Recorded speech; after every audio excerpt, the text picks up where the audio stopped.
Oke, bismillah. Ada banyak pertanyaan tentang hutang ini ya.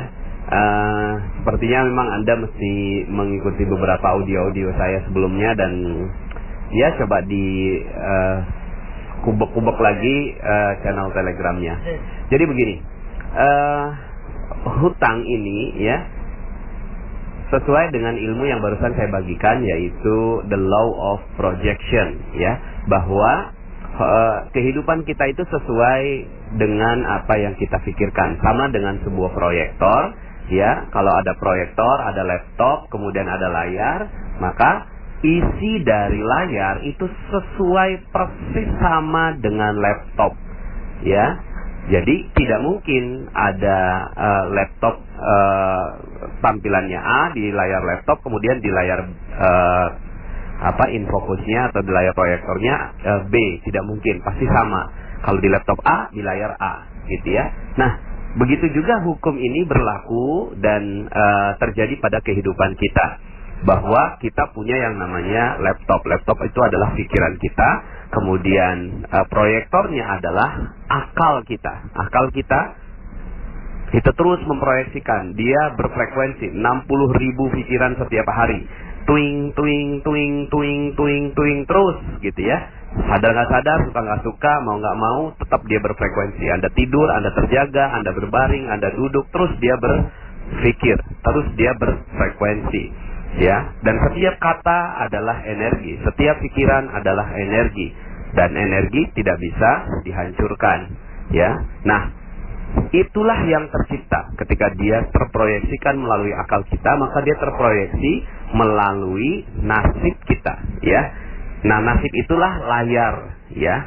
Maka the law of projection, apa yang ada dalam pikiran kita pasti terjadi di nasib kita ya.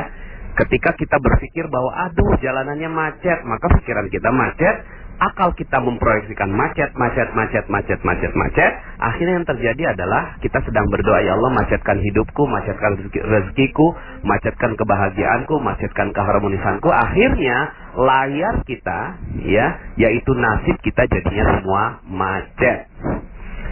Cara terbaik dalam mengelola kehidupan kita, kita tidak bisa melawan pikiran. Pikiran nggak bisa dilawan, dia selalu berpikir. Yang bisa kita lakukan untuk pikiran adalah membelokkan ya.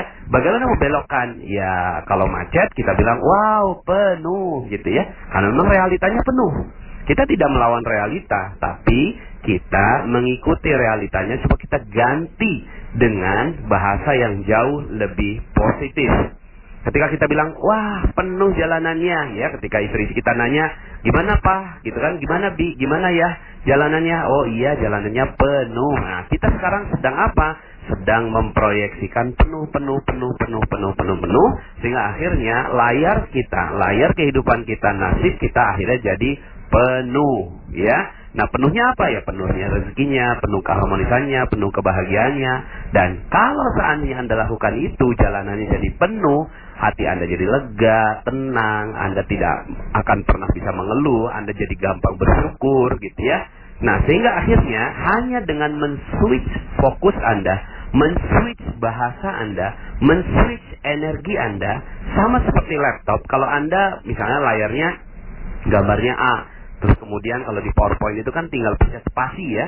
Nah, pencet spasi maka gambarnya berubah begitu ya. Sama dengan pikiran kita, pencet aja spasinya, macet, oh maaf bukan macet, penuh begitu ya.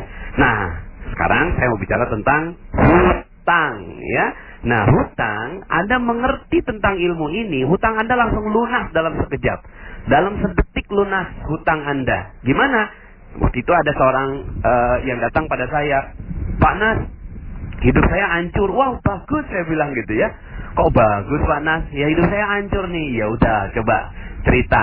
Iya Pak Nas, ya saya punya banyak hutang. Wow, keren saya bilang begitu ya. Kok keren sih Pak Nas? Ini saya udah mau dipenjara gara-gara utang ini. Iya, coba gitu kan. Berapa utangnya? 200 juta Ustaz. Wow, banyak banget. Saya bilang keren betul kamu ini gitu kan. Dahsyat. Loh kok dahsyat Pak Ustaz? Ya ini saya nih udah mau pecah kepala saya gara-gara mikirin utang ini. Enggak, gini loh, saya bilang gini ya. Gini loh, zaman sekarang ini ya, dipinjemin 1 juta aja nggak gampang loh. Kamu itu dipinjeminnya 200 juta loh. Luar biasa loh kamu ini. Berarti kamu ini orang yang amanah, kamu ini orang yang jujur, kamu ini orang yang terpercaya. Sehingga akhirnya orang mau kasih duit 200 juta buat kamu. Sebenarnya tuh kamu gak punya utang. Kamu ini, yang kamu punya ini amanah. Maka ya, insya Allah jagalah amanah itu dengan baik. Ketemulah dengan orang yang berikan amanah, berbaik-baiklah dengan dia, insya Allah hidup kamu akan jadi jauh lebih tenang. Oh iya ya Pak Nas ya, saya nggak punya utang ya Pak Nas. Iya dong, kamu nggak punya utang. Terus yang saya punya amanah ya Pak Nas. Iya, kamu punya amanah. Amanah ini jaga dengan sekuat jiwa saya, jiwa kamu ya. Kemudian dia bilang gitu, oh iya siap Pak Nas, saya jadi jauh lebih positif. Iya. Langsung lunas utangnya. Langsung lunas pada saat itu menggunakan law of projection.